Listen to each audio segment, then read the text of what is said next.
Assalamualaikum warahmatullahi taala wabarakatuh. Alhamdulillahirabbil alamin wassalatu wassalamu ala asyrafil anbiya wal mursalin wa ala alihi wa sahbihi wa barik wasallim ajmain. Selamat pagi semua. Diharapkan anda dalam keadaan sihat walafiat bersama keluarga tersayang dan masih lagi duduk diam di rumah. Mungkin pagi ni ramai di antara kita yang ada yang mungkin terpaksa bekerja dalam bahagian essential services sebagainya. Okey. Jadi saya percaya kebanyakan daripada kita masih lagi duduk di rumah sahaja dan menghabiskan masa bersama keluarga tercinta. Okey, jadi kita teruskan kelas online untuk membincangkan topik-topik yang telah pun saya tulis dalam buku saya, Tips Mudah Jual Beli Hartanah. Jadi saya harapkan tuan-tuan perempuan semua yang mana yang dah join tu bolehlah bagi salam, memperkenalkan diri masing-masing, tegur-tegurlah saya sekurang-kurangnya. Bila anda dah muncul, anda dah keluar, anda dah tegur saya tu, sekurang-kurangnya saya tahulah yang anda telah bersama saya dan saya tidaklah berkesorangan pada pagi ni. Okey, jadi macam mana keadaan semua di sana? Okey, saya harapkan semua sihat walafiat lah. Jangan ada yang mungkin demam ke ataupun ada yang mungkin tak berapa sihat ke. Jadi saya doakan anda semua berada dalam keadaan yang sihat walafiat. Sihat walafiat bersama keluarga tersayang. Jadi bagi siapa yang dah join tu, saya harapkan anda bolehlah kongsikan rancangan live ini, kelas online ini kepada rakan-rakan anda supaya lebih ramai lagi rakan-rakan yang boleh join bersama untuk kita sama-sama membincangkan topik-topik yang bakal saya kongsikan kepada anda pada pagi ini. Okey, insya-Allah pagi ni kita akan teruskan kelas online kita untuk topik langkah keempat, melantik ejen hartanah. Okey, melantik ejen hartanah sebagai option. Okey. Dr. Narimah dah masuk. Okey, terima kasih. Okey, Waalaikumsalam Doktor. Okey.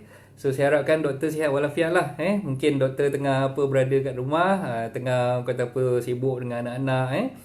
Jadi siapa yang dah join tu minta tolonglah kongsikan, sharekan rancangan live ni. Dan sekurang-kurangnya saya tahulah yang anda semua masih setia bersama dengan saya. Bagi salam dulu, lambai-lambaikan tangan. Kenalkan diri masing-masing dan sekurang-kurangnya kita bolehlah berinteraksi. Kalau ada apa-apa pertanyaan, apa-apa soalan yang anda ingin ajukan, feel free to do so lah. Silakan. Okey, tolong kongsikan rancangan live ni kepada rakan-rakan anda yang lain. Kita tarik seramai mana yang boleh untuk join kita pada pagi ni. Bila ramai tu, diorang kata the more the merrier lah. Lebih ramai tu lebih meriah lah kan. Okey, jadi apa yang kita nak bincangkan tentang pagi ini? Langkah untuk melantik ejen hartanah sebagai option. Okey. Hizwan Gani. Okey, terima kasih Hizwan Gani dah join kita secara live. Okey. Tolong kongsikan Hizwan. Tolong kongsikan kepada rakan-rakan anda rancangan live ni. Dan kita tarik seramai mana yang boleh lah untuk join kita pada pagi ni. Okey. Untuk topik melantik ejen hartanah ni, saya ramai di kalangan anda, followers hartanah dan anda ni adalah merupakan ejen-ejen hartanah. Okey, jadi saya membuka peluang kepada anda untuk mengiklankan diri masing-masing, khususnya untuk siaran pagi ni, sebab kita percaya ramai di kalangan viewers ataupun yang mengikuti rancangan live pada pagi ni masih tercari-cari ejen-ejen yang mungkin boleh mereka hubungi untuk dapatkan khidmatan sebagai seorang ejen hartanah. Okey, jadi mana-mana participant yang mungkin ingin menjualkan rumah mereka, okey, jadi mereka memerlukan khidmat nasihat, khidmat perundingan daripada ejen hartanah. Jadi saya buka peluang kepada anda yang menjadi rent ataupun menjadi perunding hartanah tu untuk mengiklankan diri masing-masing di ruangan komen. Okey, jadi anda boleh letakkan nama anda, nombor telefon anda dan juga kawasan di mana anda menjadi servis dan kawasan mana yang Dr. Narimah kata apa servis, location mana yang menjadi kata apa farming area doktor lah. Okey, jadi saya buka peluang tu, sharekan maklumat anda, supaya siapa-siapa yang berminat, mungkin dalam masa terdekat ni mereka ingin mencari pembeli ataupun mereka ingin kata apa mendapatkan apa ni prospek untuk hartanah yang ingin mereka jual. Okay, sorry ada connection problem tadi. Okay, saya harapkan lepas ni tak adalah masalah lepas apa ni connection lagi. Jadi macam saya beritahu tadi, kalau ada rakan-rakan yang mungkin berkhidmat sebagai seorang perunding hartanah, sebagai seorang ejen hartanah, anda boleh mengiklankan diri anda di ruangan komen, letakkan nama anda, nombor telefon anda dan kawasan di mana anda servis sebagai seorang perunding hartanah lah. Sebagai contoh, Dr. Narimah nombor telefon area Kajang Semenyih Ceras sebagai contoh lah kan. Okay, so letakkan di ruangan komen supaya siapa-siapa yang mengikuti siaran live ni, kalau mereka berhasrat untuk mendapatkan khidmat nasihat ataupun khidmat anda sebagai perunding hartanah, mereka boleh communicate ataupun terus berhubung dengan anda selepas ni. Okay, right. So siapa lagi yang dah join? Okay, Tiffany dah join. Okay, terima kasih. Siapa-siapa yang dah join ni minta tolong kata apa sharekan rancangan live ni.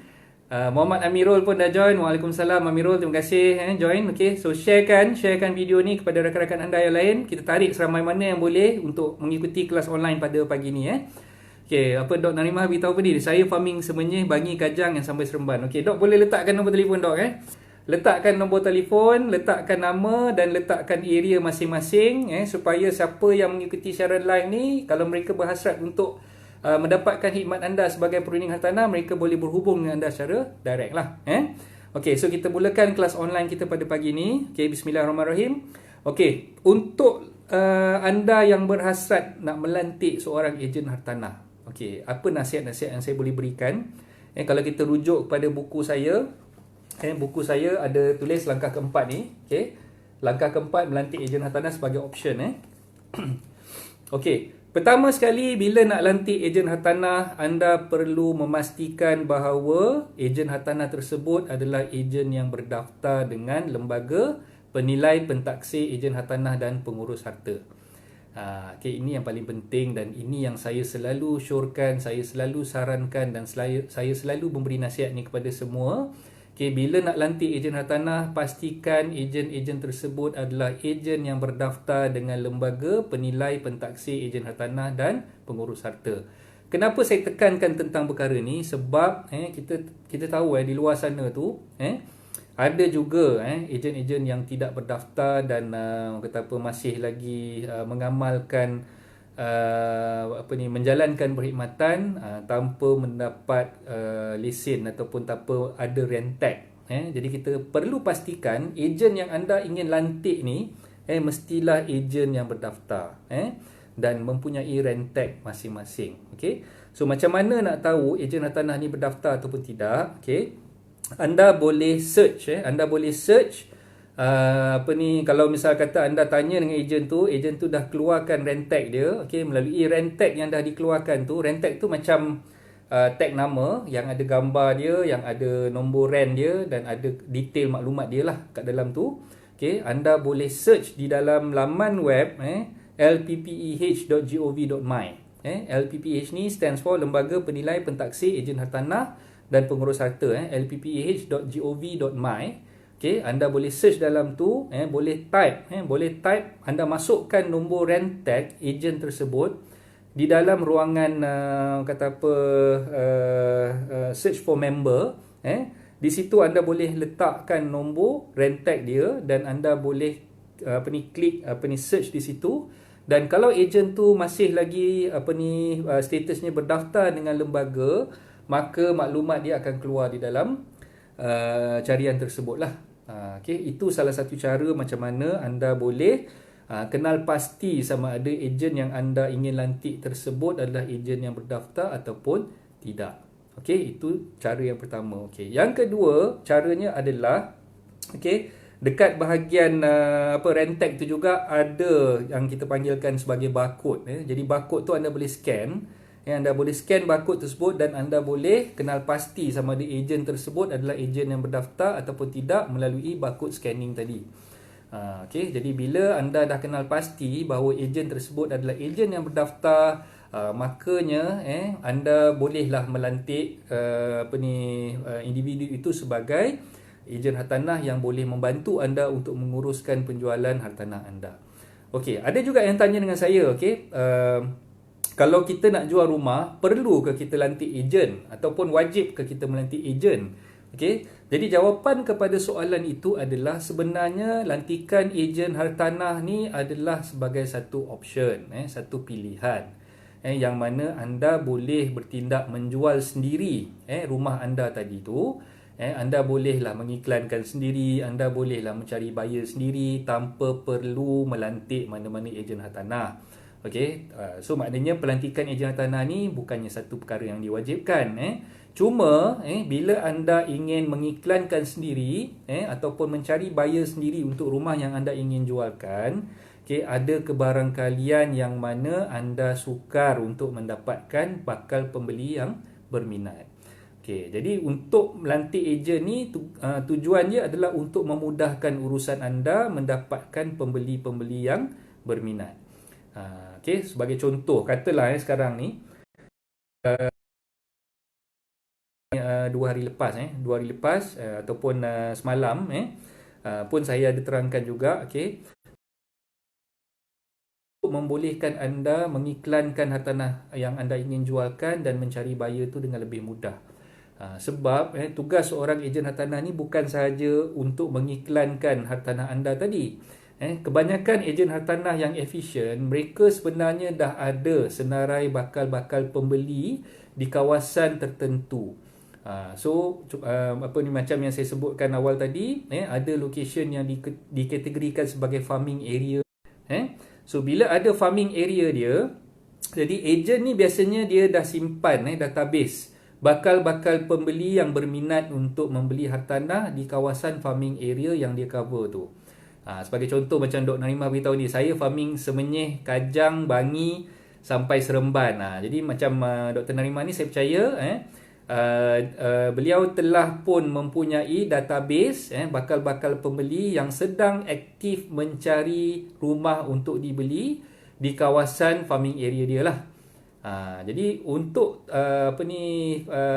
bila kita deal ataupun kita engage dengan perunding hartanah, setidak-tidaknya perunding hartanah ni boleh mewar-warkan rumah yang anda ingin jualkan tadi tu kepada database ataupun kepada prospek klien yang dia dah memang ada dekat kawasan tersebut.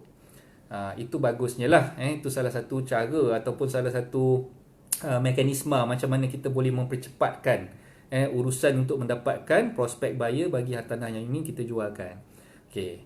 Apa lagi Okey. Yang kedua yang saya ingin ingatkan di sini, okey, bila anda melantik seorang ejen hartanah, okey, anda perlu pastikan yang ejen hartanah tersebut menggunakan borang-borang tertentu ataupun form yang telah ditetapkan oleh agensi yang dia bernaung lah.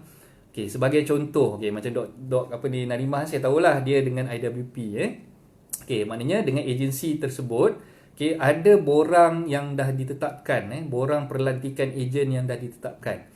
Okey, jadi sekiranya tuan-tuan perempuan berhasrat untuk melantik ejen tersebut, okey, ejen tu akan minta tuan-tuan perempuan untuk isi satu borang ataupun borang tu yang dipanggil authorization form ataupun borang pelantikan okey, untuk melantik ejen tersebut menjadi seorang ejen hartanah bagi mewakili pihak tuan-puan sebagai penjual. So bila dah lantik ejen tu, maknanya tuan-puan perlu mengisi borang tu dan menandatangani borang tersebut untuk melantik ejen tersebut sebagai ejen yang dipertanggungjawabkan bagi menjual hartanah tuan-puan. Okey. Alright, pelantikan pula terbahagi kepada dua jenis pelantikan. Okey. Pertama yang kita panggil sebagai exclusive appointment. Okey, exclusive appointment ni maksud dia bila tuan-puan dah lantik ejen tersebut sebagai seorang ejen yang eksklusif, maka tidak boleh melantik ejen-ejen lain untuk menguruskan penjualan hartanah tersebut. Makanya bila ejen tu dah dilantik secara eksklusif, maka ejen tu seorang sahaja yang boleh mengiklankan dan mencari bakal pembeli bagi hartanah tuan-puan tadi. Okey. kejap lagi saya akan ceritakan apa pros and cons dia lah. Ini saya nak terangkan dulu dua jenis pelantikan. Yang pertama tadi yang saya kata appointment secara eksklusif. Jadi ejen yang dilantik secara eksklusif tadi tu, dia seorang saja yang boleh mengiklankan dan mencari bakal pembeli bagi rumah tuan-puan yang ingin dijual tadi. Okay, so faham Okay, itu yang pertama. Yang kedua yang kita panggil sebagai non-eksklusif ataupun tidak eksklusif. Ataupun bahasa mudahnya kita panggil sebagai general listing lah. Okay, so general listing ataupun non-exclusive agent ni, tuan-puan boleh melantik ramai lah. Maksud dia bukan dia seorang saja yang tuan-puan lantik, maknanya general listing ni tuan-puan boleh open kepada seramai mana ejen hartanah yang ingin membantu anda untuk mencari pembeli ataupun bakal prospek untuk membeli hartanah yang dijualkan oleh anda tadilah. Okay, so maknanya kalau bisa kata anda melantik seorang ejen yang bukan eksklusif, makanya bukan ejen tu seorang saja, anda boleh open kepada mungkin 3-4 orang lagi ejen lain untuk bantu anda mencari bakal pembeli rumah yang anda ingin jualkan. Okay, jadi itulah dua jenis pelantikan. Satu pelantikan secara eksklusif, satu lagi pelantikan secara tidak eksklusif ataupun general. Okay, so bila dah faham situation tadi tu, kita boleh pilih lah sama ada nak lantik secara eksklusif ataupun melantik secara tidak eksklusif. Kita pulang pada kita sebagai owner rumah tu untuk melantik. Okey, katalah sekarang ni, ada situation yang mana rumah yang anda ingin jualkan tu ada dua nama. Ada dua nama. Maksud dia anda masa beli rumah tu dulu, anda berkongsi dengan seorang lagi. Okey, sebagai contohlah suami dan isteri. Okay, masa sign SMP, anda sebagai suami dan isteri anda sebagai pembeli bersama menandatangani dokumen perjanjian beli dengan pemaju terlebih dahulu.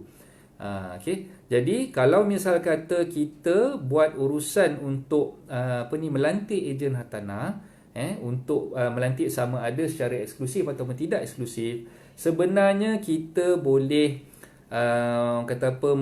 memberi authorization ni ataupun kuasa kepada ejen hartanah tu sama ada secara persendirian ataupun berdua. Jadi sebaik-baiknya, kalau tanya dengan pendapat saya, kalau rumah tu dibeli dua nama, anda dan juga isteri anda, sebaik-baiknya kedua-dua pihak menandatangani borang untuk melantik ejen tersebut. Okay, so maknanya kalau katalah suami dan isteri semua ada hak masing-masing, half untuk suami, half untuk isteri.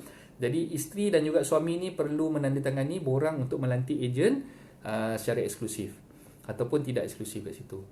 Okay, so kenapa saya suka tekankan tentang perkara ni, sebab ada kes-kes di mana mungkin mereka berdua ni ada isteri yang mungkin berkehendakkan untuk tidak menjual rumah tersebut, tapi yang nak jual rumah ni husband dia seorang. So boleh bayangkan tak, husband nak jual, isteri tak nak jual. So bila sampai masa kita nak lantik ejen tu, katalah husband tu sign seorang-seorang, husband tu tanda tangan borang pelantikan ejen tu seorang-seorang dan tanpa pengetahuan isteri tu. Okay, so sampai ke tahap katalah ejen ni dah bawa buyer datang, ejen dah bawa buyer datang, dah tengok rumah tu dan sebagainya, dan ejen ni dah berjaya untuk close deal dengan bakal pembeli tadi tu. Jadi bila kita dah dapat bakal pembeli, ejen dah berjaya bawa bakal pembeli, tiba-tiba sampai ke tahap nak sign dokumen booking form tadi tu, yang si isteri ni pula tak nak sign. So boleh bayangkan tak masalah yang akan timbul di situ. Jadi sebaik-baiknya bila nak melantik seorang ejen untuk menguruskan urusan jual beli hartanah di situ, saya mengesyorkan sekiranya ada dua nama dalam SMP, dua-dua nama tu perlu menandatangani borang perlantikan ejen. Ini benda yang paling basic sekali yang saya juga ingin mengingatkan dan mengesyorkan kepada semua ejen-ejen hartanah, sahabat-sahabat saya di luar sana. Jika anda menghadapi situasi macam ni, sebaik-baiknya kedua-dua pihak, suami dan isteri, perlu menandatangani borang perlantikan ejen. Kita kena pastikan yang dua-dua bersetuju untuk jual. Jangan nanti sampai satu tahap kita dah bawa buyer tu memang dah bersetuju nak beli, dah nak place booking dah kat situ, dah sign dah pun booking form. Sampai ke tangan penjual, kita nak minta penjual tu sign, rupa-rupanya isteri tak setuju untuk jual. Okey, jadi masalah di situ. Okey, jadi perlu fahamlah situation tu macam mana. Okey.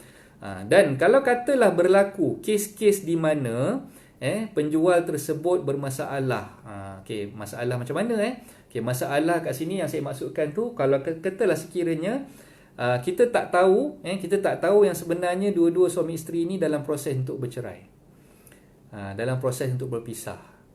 Jadi situation tu akan jadi worse bila mana kita tak dimaklumkan oleh, katalah suami tadi tu, tak dimaklumkan oleh dia tanda tangan borang untuk melantik ejen tu sorang-sorang. Dalam masa yang sama, rupa-rupanya dalam SMP yang asal tu, nama isteri tu adalah pemilik bersama, dan kita tak buat checking dulu sama ada yang si isteri ni memang berhasrat untuk jual juga rumah tu. Kita hanya percaya bulat-bulat kepada suami sahaja. Tapi bila kita dah sampai ke tahap nak bawa buyer dah bersetuju untuk bayar booking, tiba-tiba cerita baru timbul. Cerita baru timbul yang mana si isteri ni beritahu sebenarnya kami dalam proses nak bercerai. Kami dalam proses nak berpisah. Jadi kalau berlaku macam tu, jadi masalah. Kita dah bawa effort kita untuk bawa kita punya prospek buyer datang ke rumah tu, tengok rumah tu, dan prospek pun dah setuju untuk membayar booking. Tiba-tiba sampai tahap tu, yang cerita baru timbul yang mereka berdua ni dah dalam proses nak berpisah. Jadi kalau kes macam ni sebenarnya daripada awal lagi kita boleh avoid, kita boleh elakkan. Sekiranya kita daripada awal tu lagi kita dah ambil langkah untuk mendapatkan pengesahan ataupun mendapatkan persetujuan daripada kedua-dua pihak, yang si isteri pun dah sign, yang suami pun dah sign. Jadi diorang tak boleh nak kata okey, kali ni saya tak tahu cerita yang husband saya nak jual sorang-sorang, yang isteri ni memang dah dimaklumkan dan dia pun dah bersetuju dengan menandatangani borang pelantikan ejen tersebut. Jadi bila kita bawa prospek buyer tu, lebih mudahlah untuk kita menguruskan penjualan tu dan meminta penjual ni untuk menandatangani borang booking bagi menjual hartanah tersebut kepada buyer yang kita bawa tadi. Okay, so faham So itu sebenarnya kita punya saranan lah. Kita punya saranan macam tu lah. Okay, so kita tengok ada komen-komen yang masuk ni. Okay, Dr. Narimah pun dah letakkan nombor telefon dia. Okay, jadi siapa-siapa yang berminat untuk mendapatkan perkhidmatan daripada Dr. Narimah, okay, areanya dah pun dia beritahu tadi, nombor telefon pun dia dah beritahu. Okay, jangan risau Dr. Narimah ni kawan saya dah kenal dia, saya dah biasa berurusan dengan dia. Dan dia memang seorang ejen hartanah yang berdaftar lah. So boleh contact Dr. Narimah kalau siapa yang berada di Kajang, di Bangi, di Semenyih, sampai ke Seremban, itu farming area dia lah. Okay, so siapa lagi dah join ni? Terima kasih Taufik. Makin berisi, alamak, ini yang saya takut dia kan. Itulah duduk kat rumah, duduk makan tidur, tu yang makin berisi lah kan. Okay, Dok ada tanya ni, Tuan boleh clarify tak pada part lantikan eksklusif, sebab lantikan eksklusif memang seorang, tapi ejen eksklusif boleh spread out listing kepada networking agent yang lain dan perkara ini akan lebih berkesan. Yes, betul. Tak ada masalah sebenarnya. Okay, kita, maknanya dalam apa yang Dok tanya tadi tu, okay, kalau katalah kita sebagai ejen yang dilantik secara eksklusif, kita boleh je buat COA dengan ejen-ejen lain. Maksud dia di situ, maknanya pelantikan tu untuk melantik kita seorang, yang kita hanya boleh deal dengan penjual tu tadi. Tapi bila kita nak COA ataupun co-broking dengan ejen-ejen yang lain, yang tu tak ada masalah. Kita boleh je co-broke dengan ejen-ejen yang lain. Cuma ejen-ejen lain ni tak boleh go direct dengan penjual tadilah. Dia kena melalui kita, sebab kita yang pegang listing tu dan kita pegang secara eksklusif. Tu maksud saya di situlah. Maksud dia tidak ada kekangan, tidak ada kekangan untuk kita yang pegang listing tu secara eksklusif untuk buat COA ataupun co-broking dengan mana-mana ejen yang lain. Itu tak ada masalah. Silakan teruskan, sebab memang betul sekarang ni, dalam keadaan sekarang lebih mudah untuk kita mencari bakal pembeli kalau kita open kita punya network ni lagi lah. Jadi bila kita open for COA ni, sekurang-kurangnya bila kita open, ejen-ejen lain boleh bantu kita untuk mencari bakal-bakal pembeli, tapi ejen tu tak boleh pergi direct dengan vendor tadilah, dengan penjual tadi. Dia kena pergi melalui kita lah. So bila ada urusan nak bawa buyer untuk viewing dan sebagainya, kita kena ikut dia lah. Itu cara yang sebenarnya, yang sebetulnya. Jadi jangan salah faham dengan apa yang saya terangkan tadi. Maksud dia, pelantikan secara eksklusif tu membolehkan kita untuk co-broke dengan ejen-ejen yang lain, Tapi ejen-ejen lain ni bila dia nak bawa buyer ataupun nak menguruskan mencari pembeli, dia perlu melalui kita sebagai ejen yang dapat exclusive listing tu tadi. Tu maksud saya. Alright, so siapa lagi yang nak join? Okay, DK Nazli, Tuan DK pun dah join. Okay, terima kasih. Siapa-siapa yang dah join ni boleh tolong sharekan video ni kepada rakan-rakan anda yang lain supaya lebih ramai lagi yang boleh join lah. Okay, ada lagi yang nak tanya? Amirul Aizat pun dah iklankan diri dia dah. Okay, nombor telefon dah letak. Okay, farming area dia Melaka dengan Johor. Jadi orang Melaka dengan orang Johor boleh contact Amirul untuk menguruskan jual beli di kawasan Melaka dan juga Johor. Okay, so siapa ejen-ejen yang baru masuk boleh letakkan nombor telefon masing-masing, boleh letakkan nama, nombor telefon dan juga farming area masing-masing. Jadi kalau kebetulan ada owner-owner yang sedang mencari ejen untuk berurusan, jadi mereka boleh contact anda secara direct di sinilah. Okay, so saya buka peluang tu saya buka peluang tu pada ejen-ejen mana-mana rent yang berminat untuk mengiklankan diri masing-masing tu boleh letakkan di ruangan komen. Silakan. Alright. So kita teruskan lagi. Okay. Cuma sebagai penjual hartanah, anda perlu faham lah. Okay. Anda perlu faham sebenarnya bila anda melantik ejen hartanah, okay, perlantikan tersebut adalah dari segi komisen dari segi komisen yang anda perlu bayar kepada ejen tersebut hanya akan berlaku sekiranya ejen tersebut, ejen yang anda lantik ni tadi telah berjaya untuk close ataupun telah berjaya untuk mendapatkan pembeli bagi hartanah yang anda jualkan. Okay. Ada yang mungkin salah faham di situ. Dia ingat bila dah lantik ejen ni dah kena bayar service charges ataupun service fee yang dikenakan oleh ejen. Tidak. Ejen tak akan kenakan apa-apa charges kepada tuan-tuan perempuan sebagai penjual selagi mana ejen tu tak dapat mencari pembeli yang dah confirm nak beli rumah tersebut. Dan bayaran komisen ejen ni sebenarnya bukan dibayar daripada pocket money tuan-tuan perempuan semua sebagai penjual. Dia akan bayaran tu akan ditolak daripada apa yang kita panggil sebagai earnest deposit. Earnest deposit ataupun wang cengkeram yang dah dibayar oleh pembeli kepada ejen hartanah tersebut. Okey, sebagai contoh dalam buku saya ni saya ada terangkan Okey. Tuan-tuan boleh tengok di perenggan yang kedua ni, saya ada terangkan tentang bayaran komisen. Okey. Sebagai penjual, anda perlu menanggung kos lantikan ataupun komisen jualan kepada ejen hartanah yang kebiasaannya pada kadar 2% hingga 3.18% lah. Okey, jadi peratusan ni sebenarnya ditentukan atas budi bicara ejen tu sendiri, atas persetujuan kedua-dua pihak lah. Jadi sebagai penjual anda bolehlah negotiate, anda boleh negotiate berapa persen yang sebenarnya anda nak bayar kepada ejen tersebut. Okay, yang saya sebutkan dalam buku saya itu sebenarnya lebih kurang lingkungan komisen tu 2% hingga 3.18%. Okey. Daripada mana? Daripada harga jualan. Okey. Sebagai contoh, katalah harga jualannya 200,000. Harga yang anda ingin jualkan tu 200,000 dan ejen tu berjaya untuk mendapatkan pembeli yang berminat yang sanggup mengeluarkan 200,000 sebagai harga beliannya. Okey, jadi kalau katalah di situ anda dah menetapkan komisen ejen sebagai 3%, 3%. Jadi earnest deposit yang dibayar oleh pembeli tadi sebanyak 3% dibayar kepada agensi hartanah ejen tersebut.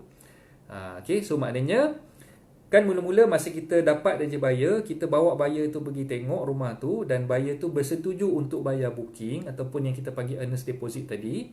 Okay, buyer tadi perlu menandatangani borang booking form ataupun istilah yang selalu kita gunakan ni sebagai agreement to purchase ataupun offer to purchase, OTP, ATP ataupun booking form. Okay, so saya rangkumkan semua ni sebagai satu yang kita sebutkan sebagai booking form lah.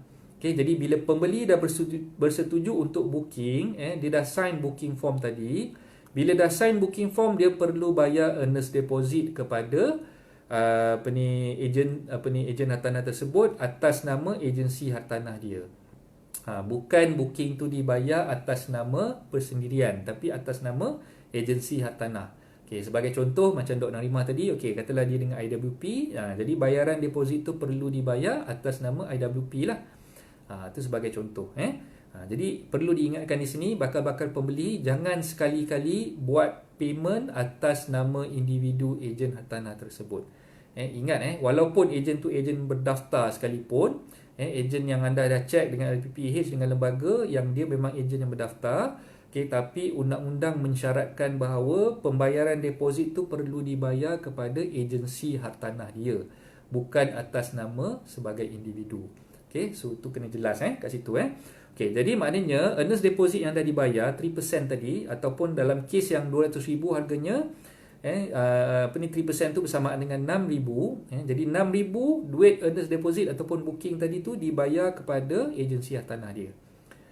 So pembayaran tu nak buat macam mana? Anda boleh buat bank draft.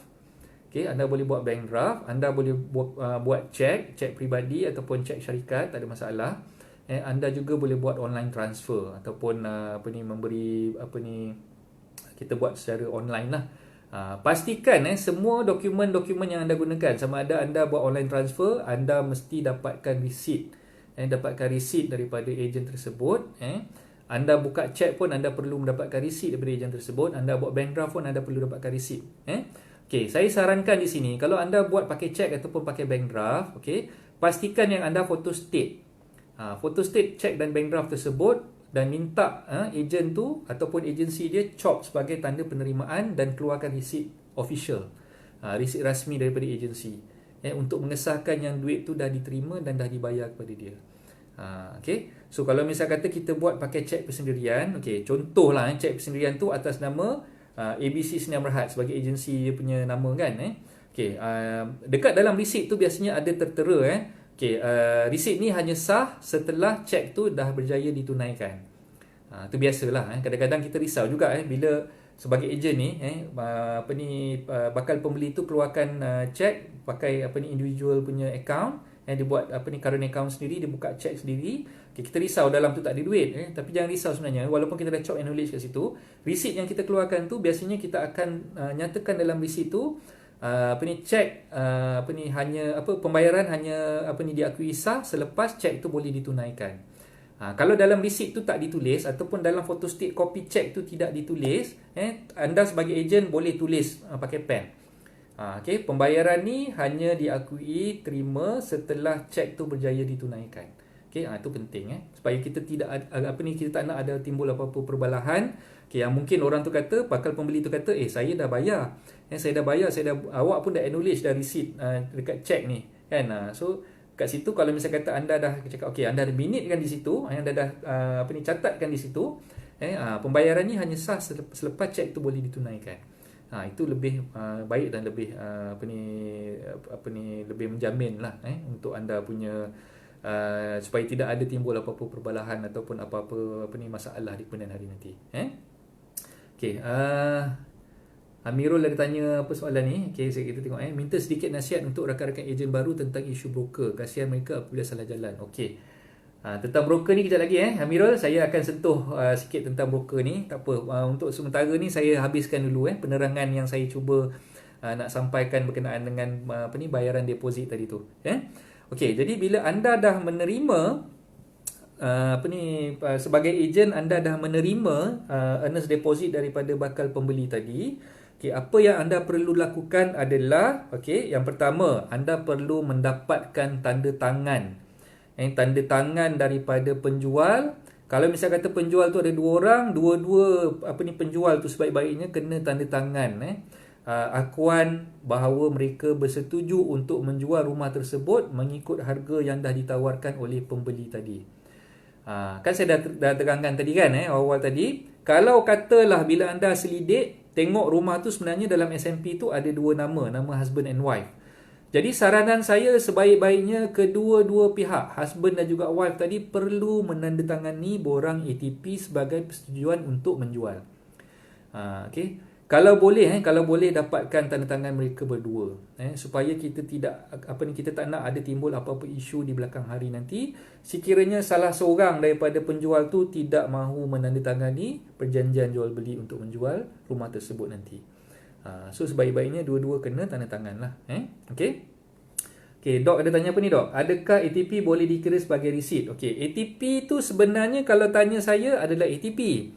Receipt tu adalah receipt. Jadi dua perkara yang berbeza. Jadi sebaik-baiknya agensi hartanah mengeluarkan receipt jugalah. Kalau tak boleh nak keluarkan resit pada masa tu, kalau katalah masa tu kita bawa borang ATP sahaja, kita tak bawa pun resit yang dikeluarkan oleh agensi. Okey, nasihat saya sekurang-kurangnya bila kita terima cek ataupun terima bankers draft tu, bank draft tu, kita minta ataupun kita ambil inisiatif untuk photostate. Photostate bank draft tu, photostate cek tersebut, dan kita acknowledge ataupun kita mengaku terima cek tersebut, dan kita minitkan di dalam cek yang kita dah photostatekan tadi tu, pembayaran ni hanya diakui terima setelah cek tersebut ditunaikan. Kita kena tulis kat situ lah. Okay, bukan nak kata ATP tu saja tak memadai, tapi sekurang-kurangnya bila ada salinan resit ataupun cek yang kita dah photostate tu tadi, ia lebih menguatkan lagi bukti sebagai penerimaan yang duit tu kita dah terima lah. Tapi kalau dok risau, kalau dok nerima risau, katalah benda tu memang dah menjadi praktis, kita sebagai seorang ejen, kita tak pernah pun keluarkan resit, dan selama ni pun bila kita berurusan dengan mana-mana bakal pembeli pun kita minta dia sign ATP, dan itu saja dah memadai. Okay, isu dia kenapa tahu dok? Okay, sebab kebiasaannya bila kita bawa jumpa buyer, kita minta buyer tu sign ATP, dan buyer tu dah keluarkan cek untuk bayar booking 3% earnest deposit tadi tu. Okay, kebiasaannya vendor belum sign lagi, betul tak? Kan? Selepas tu baru kita bawa booking form yang dah ditandatangani oleh buyer tadi, kita jumpa dengan vendor. Kan? Jadi maknanya buyer tu bila dia dah bayar, dia dah sign booking form tu, kan? Booking form yang kita dah minta buyer tu sign tu, sebenarnya kita tak boleh nak serahkan lagi booking form tu kepada buyer tersebut. Sebab apa? Vendor belum sign. Okay, nampak tak dekat situ? Sebab tu saya menekankan kepentingan adanya resit di situ. Sekurang-kurangnya bila ada resit, buyer tadi bila dia dah bayar deposit, dah bayar earnest deposit, buyer tu boleh pegang resit tu sebagai bukti.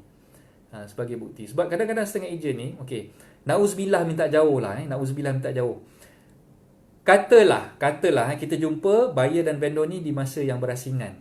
Kita jumpa buyer dulu. Biasanya kita jumpa buyer dulu. Okey, kita bawa buyer pergi viewing, dan kemungkinan masa buyer pergi viewing tu owner tak ada sama-sama dengan kita. Kan? Dan bila buyer tu dah buat keputusan untuk beli rumah tu, owner pun tak ada bersama-sama kita lagi. Kan? So bila kita minta dia bayar booking, kita cakap dengan buyer tu, "Cik, saya tak boleh nak bagi lagi booking form yang cik dah sign ni sebab owner belum sign lagi." Kan, owner belum sign lagi. Jadi lepas ni baru saya nak pergi jumpa dengan owner, nak bawa borang ni minta owner sign pula. Kan, okey. So buyer tu mesti ada rasa macam sangsi ataupun rasa risau, kan? Rasa risau sebab dia dah keluarkan duit. Dia dah buat bayaran. Tapi dalam masa yang sama dia tak dapat apa-apa bukti yang bayaran tu dah diterima. Sebab tu saya nampak keperluan adanya resit tu memang penting lah. Bila ada resit, sekurang-kurangnya buyer tu dah pegang pada resit tu. Dan kalau misalnya kata buyer vendor tu sign kemudian, dia pun taklah risau sangat sebab resit tu sebagai bukti yang dia dah buat bayaran. Kalau misalnya kata resit tu tak boleh dikeluarkan, sekurang-kurangnya photostate check yang dah diterima oleh ejen tadi tu, itu sebagai bukti mengesahkan yang dia dah buat bayaran. So boleh faham itu sebenarnya penekanan yang saya kata kena ada resit tu. Penting kalau misalnya kata ada resit. Okey, na'uzubillah minta jauh, katalah tiba-tiba bila kita dah minta sign OTP, kan, buyer dah sign OTP, buyer dah bayar kan deposit tu. Tiba-tibalah katakan along the way tu berlaku apa-apa, along the way kita nak jumpa dengan vendor tu berlaku apa-apa perkara yang tidak diingini. Sebagai contohlah, kita mengalami kemalangan. Kita mengalami kemalangan dan kita tak boleh nak teruskan perjalanan, dan tiba-tiba dalam masa yang sama kita masuk ke hospital lah disebabkan kemalangan tersebut. Jadi macam mana keadaannya tu? Kan? So macam mana kita nak orang kata mengesahkan yang bayaran tu telah dibuat. Ataupun mungkin dalam masa kita dah terima booking tadi yang dah dibayar oleh bakal pembeli tadi, dia dah sign booking form dan kita pun dah terima cek daripada dia. Along the way kita nak jumpa dengan vendor ni, tiba-tiba vendor tu berubah fikiran. Dia tak nak jual pula rumah tu. Ataupun berubah fikiran, dia nak naikkan pula harga daripada apa yang kita dah tawarkan, ikut harga yang dia dah setuju tadi tu, dia nak naikkan pula harga tadi. Jadi benda macam ni sebenarnya kita boleh elakkan sekiranya kita dah keluarkan resit. dan kita boleh beritahu dengan vendor tadi, okey cik, macam mana saya nak bercakap balik dengan buyer ni, sedangkan buyer ni dah keluarkan cek, saya dah keluarkan resit saya. So bila saya dah keluarkan resit saya, maknanya buyer ni memang dah berpegang pada harga yang cik nak jualkan tadi tu, dan selama yang saya iklankan hartanah ni pun mengikut harga yang cik nak jualkan tadi. Jadi itu antara satu cara macam mana kita boleh counter balik dengan penjual tu lah, dengan vendor tadi, untuk memastikan yang vendor tu betul-betul stick dengan decision dia untuk menjual pada harga yang telah ditetapkan. Itu sebenarnya kita punya sebab musabab kenapa kita perlu keluarkan resit, dan kita perlu menunjukkan yang memang buyer tu dah membayar, dan kita untuk mengelakkan berlaku apa-apa masalah dengan vendor tu selepas kita dah terima bayaran tersebut. So saya harap jawapan tu dah clear lah untuk Dr. Naimah. Okey, baik, terima kasih. Okey, so itulah sebaik-baiknya lah kalau boleh praktis yang kita amalkan sekarang ni, kita bawa lah 3 perkara dalam briefcase ataupun dalam file kita. Yang pertama appointment letter lah. Appointment letter tu untuk pelantikan kita sebagai ejen hartanah, booking untuk penjual tu melantik kita sebagai seorang ejen hartanah, appointment letter. Okey, yang kedua adalah booking form, ATP ataupun OTP tadi. Yang ni kalau sekiranya kita dah ada buyer, kita dah boleh lock harga tersebut, kita dah boleh collect deposit earnest daripada bakal pembeli tadi tu. Okey, kita minta buyer sign dan kita minta vendor sign. Okey.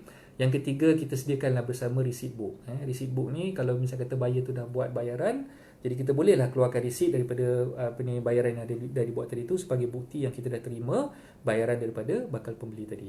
Okey. So itu antara saranan yang saya boleh cadangkan lah. Tuan-tuan perempuan sebagai ejen lebih faham dan lebih arif tentang perkara ni, cuma terpulang pada masing-masing. Okay, mungkin agensi masing-masing ada dia punya tata cara yang dah digariskan, SOP masing-masing. Jadi ikutlah SOP yang telah digariskan tersebut. Tapi kalau boleh ditambah baiklah kat situ. So itu sebagai cadangan saya sahaja. Okay, right, terpulang pada masing-masing, ikut SOP masing-masing dah ditetapkan. Okay, jadi berbalik kepada isu komisen tadi. Jadi penjual jangan risau, sebab komisen tuan-tuan perempuan dibayar melalui buyer, yang mana buyer dah keluarkan bayaran untuk bayar earnest deposit. Jadi maknanya komisen tu dibayar daripada earnest deposit tersebut. So maknanya tak perlu tuan-tuan perempuan sebagai penjual nak kena keluarkan duit poket sendiri nak bayar komisen kepada ejen. No such thing. Dan sebagai buyer pula, jangan risau. Kalau katalah harga rumahnya 200,000, komisen yang dah dikeluarkan untuk earnest deposit yang dah dikeluarkan sebanyak 3% tadi 6,000, tuan-tuan perempuan tak perlu nak tambah lagi nak bayar komisen kepada ejen tadi. Tak. Bukan macam tu cara dia. Maknanya yang dah dibayar 6,000 tadi, yang 3% tadi tu adalah sebahagian daripada harga jual yang perlu dibayar kepada penjual.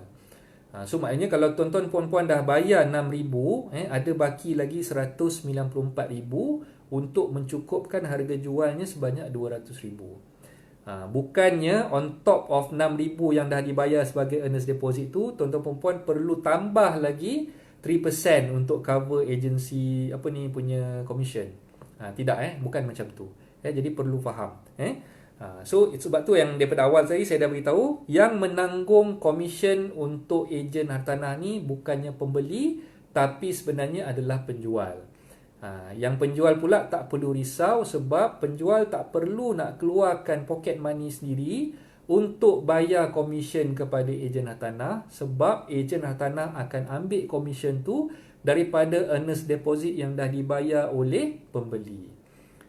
Okay, so pergi kat mana sekalipun, sebenarnya yang komisen 3% tadi tu sebenarnya dibayar daripada earnest deposit, dan dikira sebagai sebahagian daripada harga belian untuk beli rumah tersebut. Okay, so faham Okay, kalau tak faham boleh tanya saya. Okay, alright. So saya harapkan penjelasan saya ni jelas dan boleh menjawab segala persoalan yang berlegar di fikiran tuan-tuan perempuan semua sebagai bakal-bakal penjual. Okay, jadi insyaAllah kalau misalnya kata ada apa-apa pertanyaan, ejen meletakkan nombor telefon mereka di ruangan komen ni. Tuan-tuan perempuan boleh berhubung secara terus dengan mereka untuk melantik mereka sebagai ejen hartanah. InsyaAllah yang mana yang ada dalam apa ni ruangan komen ni, macam Dr. Narimah, macam Amirul Aizat, ini semua adalah orang kata apa, ejen-ejen tanah yang berdaftar, jangan risau. Okay, so saya nak balik semula kepada soalan yang Amirul tanya tadi. Nasihat berkenaan ejen-ejen baru tentang broker. Okay, alright. So soalan ni agak sensitif sikit, dan bila saya nak jawab soalan-soalan macam ni, saya mengambil langkah untuk menjawab berdasarkan kepada undang-undang lah, sebab saya seorang peguam kan. Jadi kalau kita tengok mengikut Akta 242, berkenaan dengan pelantikan ataupun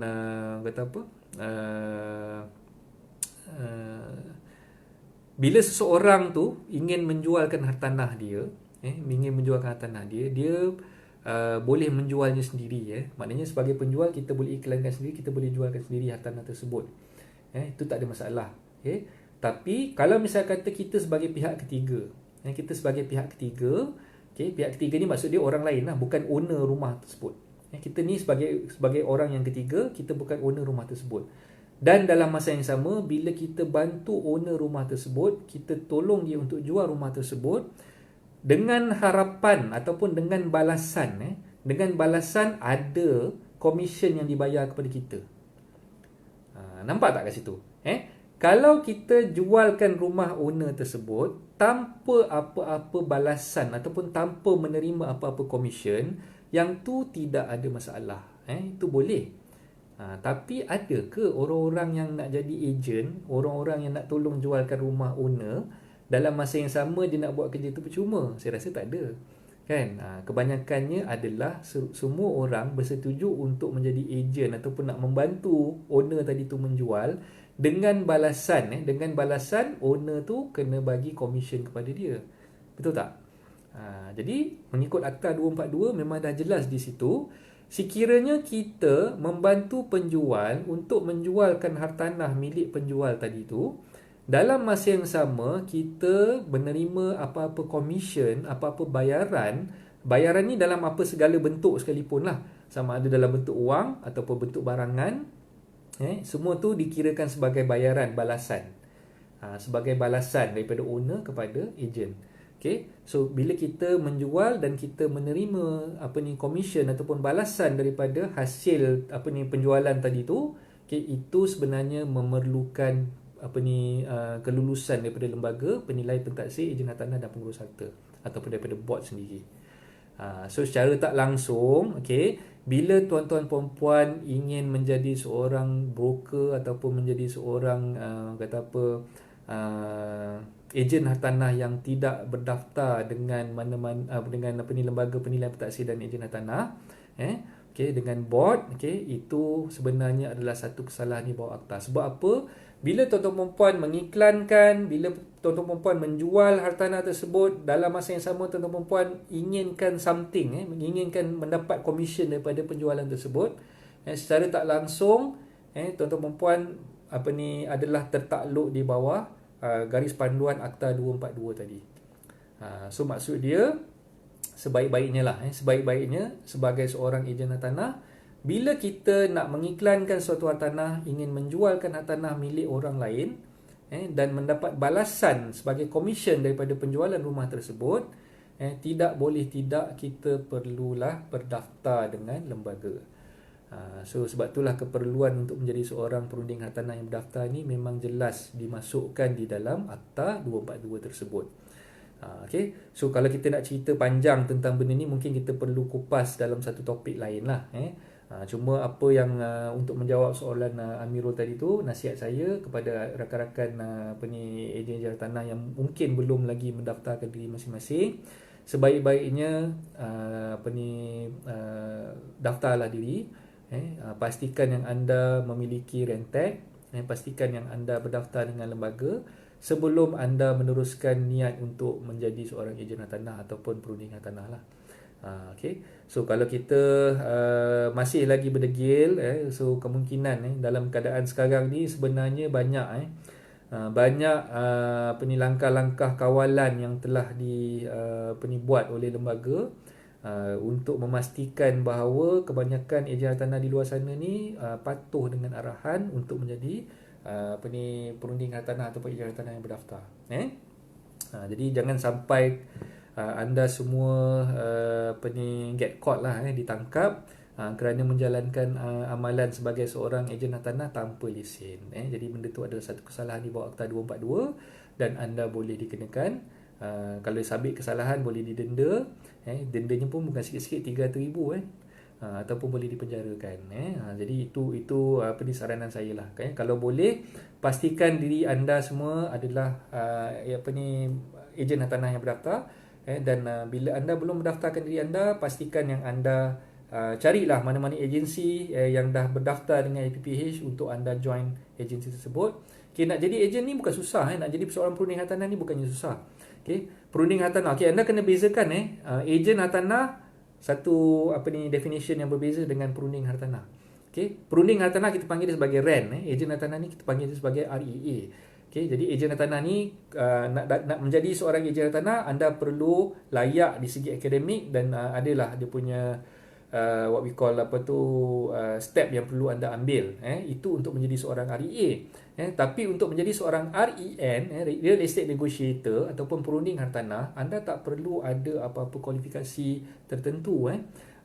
Cukup setakat anda mengikuti kursus yang dipanggil sebagai Negotiator Certification Course, NCC. Setelah anda mengikuti NCC ni tak lama, 2 hari je. Biasanya NCC ni dibuat 2 hari, daripada pagi sampai petang. Selama 2 hari tu, selepas anda mengikuti NCC, anda akan dianugerahkan sijil. Sijil yang dikeluarkan oleh Lembaga Penilai Pentaksir Ejen Hartanah dan Pengurus Harta, IPPH.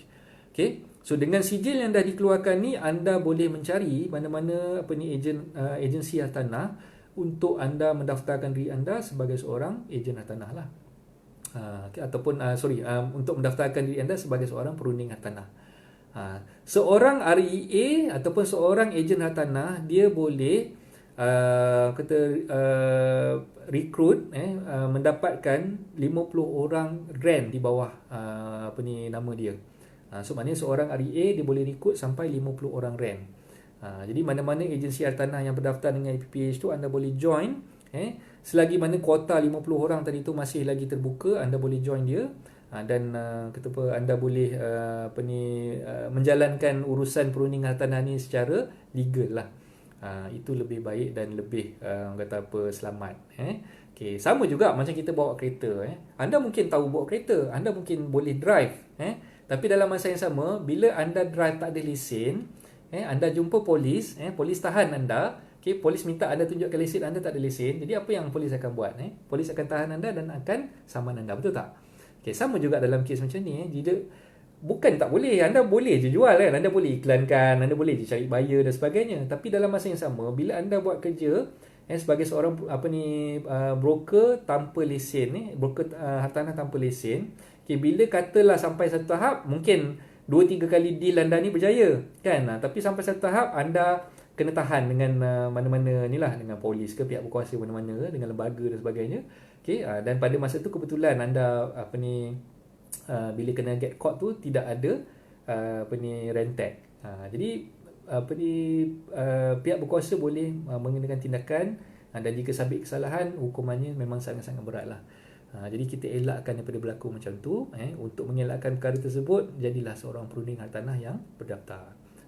Dan macam yang saya dah war-warkan pada awal sesi kelas online ni pagi tadi, saya pun dah mengingatkan kepada semua bakal-bakal pembeli dan juga penjual, pastikan bila anda nak berurusan tu, berurusanlah dengan perunding hartanah yang mempunyai rentek, yang berdaftar dengan lembaga, untuk mengelakkan berlaku apa-apa masalah di kemudian hari nanti. So itulah saranan saya dan nasihat saya kepada anda semua. So Amirul dah terjawablah soalan tu. Kalau broker degil biar dia kena tangkap, Akta 242 300,000 Fusram. Betul tu. Dok Narimah pun dah terangkan kat situ. Satu REA 50 REN.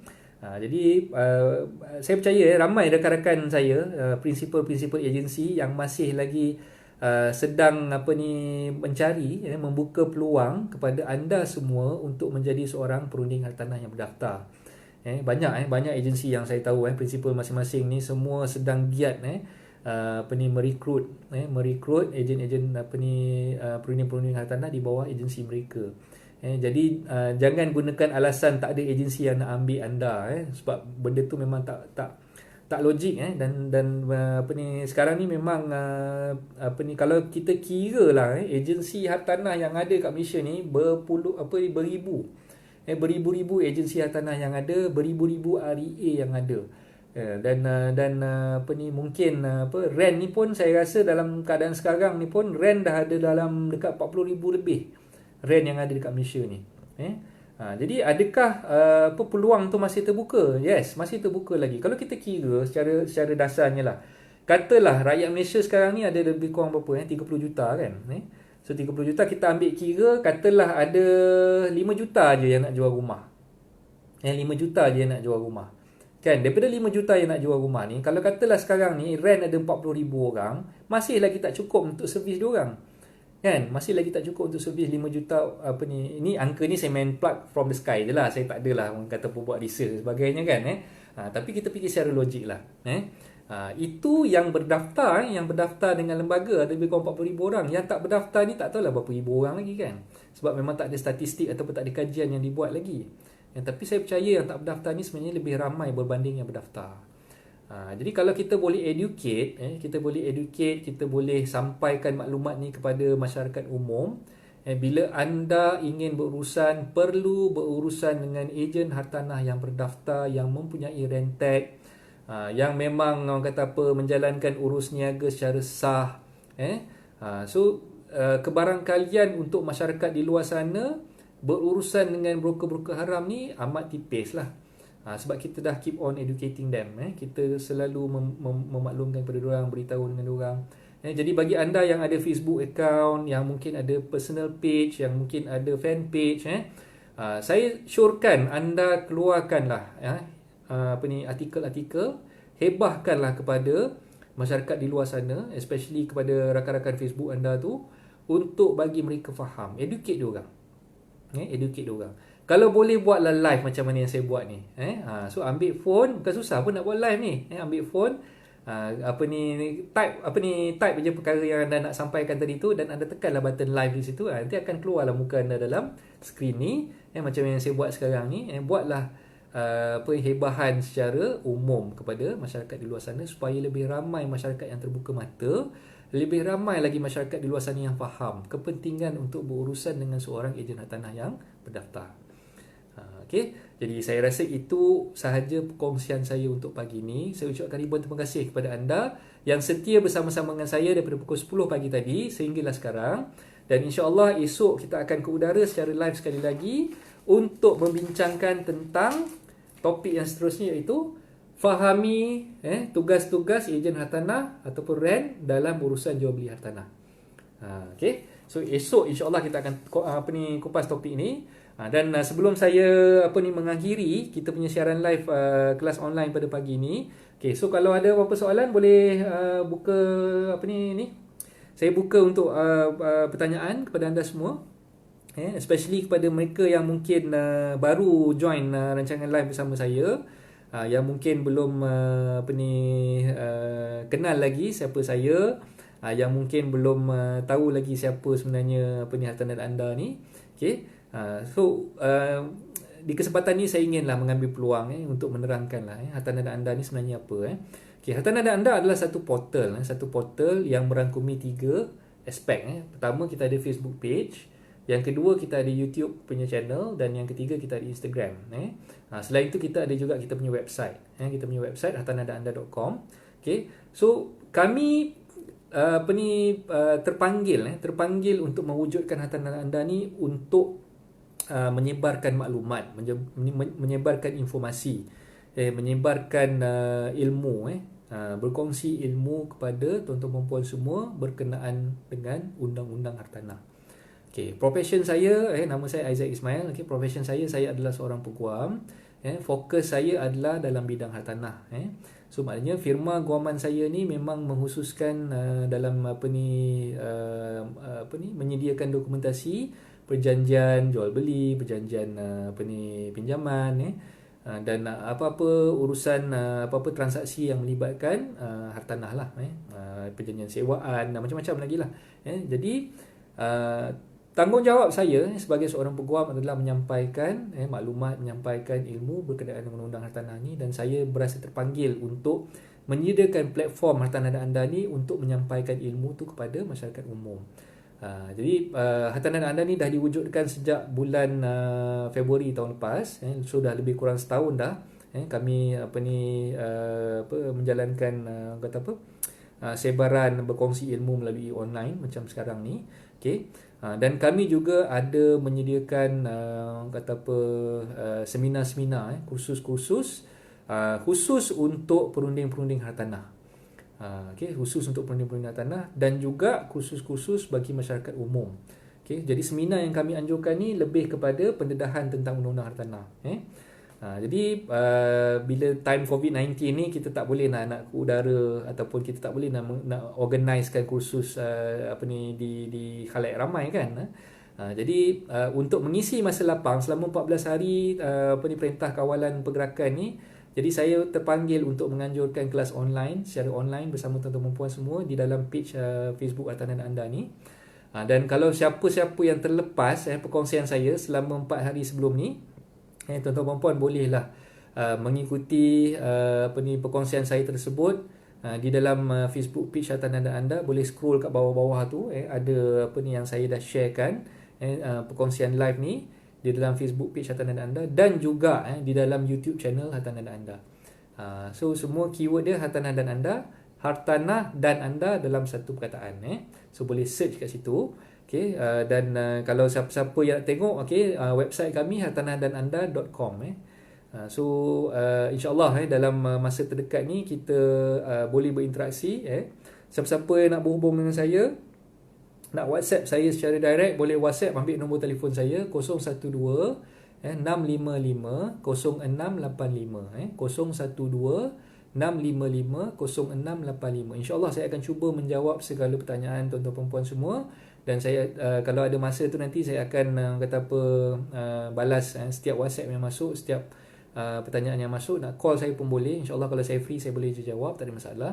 Sepanjang tempoh kita berkampung kat rumah ni, itulah saja cara macam mana saya nak berkongsi ilmu dengan tuan-tuan perempuan.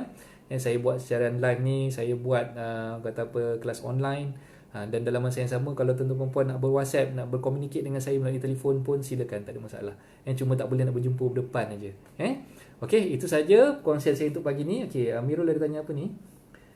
Apa jawapan terbaik bagi ejen-ejen baru di bawah agensi yang belum dapat rentek? Jawapan terbaik bagi saya lah, macam yang saya beritahu tadi. Ambil lah kursus NCC.